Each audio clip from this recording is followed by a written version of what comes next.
So, kaliwat kanan ngayon ang mga ganap na graduation. Para sa mga nag-graduate, congrats. Pero mas congrats sa mga nagpaaral sa inyo dahil nagsumikap mga yan para makapagtapos kayo. At syempre sa mga nagsumikap sa sarili nila na makapagtapos. Hello? Deserve mo yan sa pagsusumikap mo. Congrats sa'yo. Para sa mga nag-graduate ngayon, high school ka man, senior high, and even college, pisa pa lang yan ng realidad ng buhay. Not because nakagraduate ka na doesn't mean na magyayabang ka na. Or tipong okay na yun na yun. Paalala ko lang mga pamangkin, hindi doon natatapos, okay? Umpisa lang yan ng bubuuin mong libro ng buhay mo. Start pa lang yan ng chapter ng buhay mo, ng adulting era mo. And hopefully, may pundasyon ka mula sa pamilya mo para mas maging matatag ka sa hamon ng buhay. Hi, this is Moment by Rian and I'm your life coach for today's story. Story time mga friendly. Hindi ko ikinakaila na lumaki ako sa maranyang pamilya. Spoiled brat kung tawagin, but with a twist. Hindi ako yung spoiled na anak na salbahe, gastador, at walang pake sa pinaghirapan o pinaghihirapan ng magulang. Spoiled ako in a way na kumakain ako ng higit pa sa 3 beses sa isang araw. Isama mo yung merienda, may midnight snack pa yan. Kidding aside,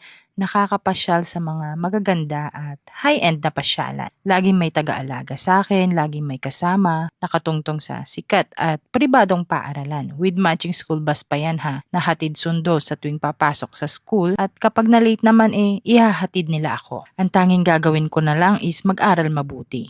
Nagkakaroon ako ng mga bagay na gusto ko noon. Pero gaya ng sinabi ko kanina, with a twist. Tinuruan ako ng parents ko sa murang edad pa lang na pahalagahan ang lahat ng pinaghihirapan.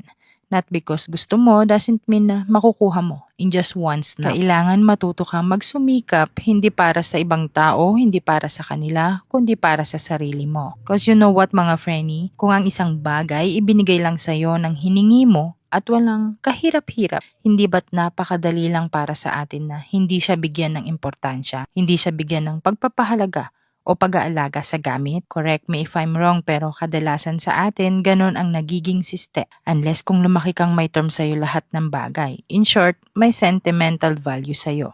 Sabi ko nga, iilan lang ang ganyan sa ngayon. Naranasan ko mapalo, mapagalitan. Uso pa yung term dati na grounded. And yes mga frenny, ang frenny nyo ay na-grounded noon. Ilang beses din. Pero sa kabila ng mga yon, nagpapasalamat pa din ako sa parents ko.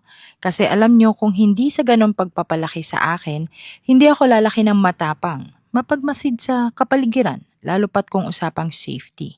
Yung tipong, huwag kang tulog mantika.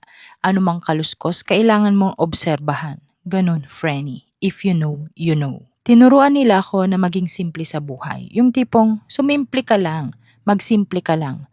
Huwag kang maging bulgar o obvious na may pera ka, na may pinag-aralan ka, na may kakayahan ka, na may mga kapit ka, na may mga connection ka. Dahil itinuro nila sa akin na last option mo yon in case na kailangan talaga. Tanda ko pa nga mga frenny, sabi ng tatay ko, hindi lahat natutuwa sa pag-angat ng isang tao, kaya dapat simplehan mo lang ang galawan mo. At kung dumating ka sa puntong kailangan mong hubarin ang maskara mo para sa proteksyon mo, tsaka ka magpakita ng totoong kulay mo. Ang dami kong natutunan sa parents ko. Natutunan ko din sa kanila na kailangan habang bata pa lang, turuan mo na maging matatag at dumiskarte sa buhay. Hindi yung sunod sa layaw ang anak mo at kahit matanda na nakadepende pa sa'yo. Yung lalaking walang alam sa buhay. Yung tipong susuko agad sa hirap ng realidad ng buhay.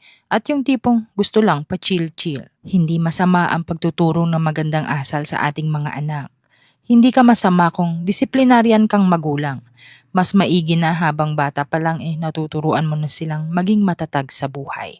Mas kawawa ang anak mo kung hindi mo tinuruan sa kung paano ang realidad ng buhay. Konting problema, aayaw na. Konting aberya, susuko na.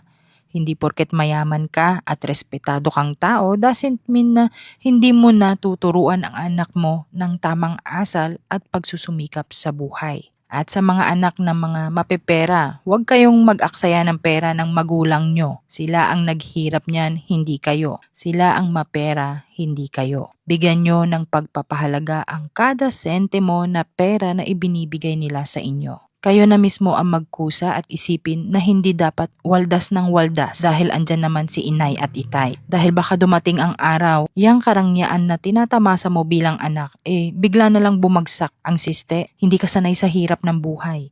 Hindi ka sanay na walang pera at panglibre ng mga barkada. Hindi ka sanay na kumain at mag-ulam ng tuyo, asin, sabaw, etc. Kaya dapat kung pinalad ka sa buhay, bigyan mo ng pagpapahalaga at yan ang realidad. Saludo po ako sa mga magulang na nagsusumikap sa buhay para sa kanilang pamilya. Saludo din ako sa mga solo parents or single parents dyan. Ang April po ay month o buwan ng mga parents, especially focusing single parents. These observance aim to raise awareness mga frenny, provide support and appreciate the role of parents in nurturing families, particularly those managing households alone o yung mga single o solo parents sa ating komunidad. Mabuhay po kayo.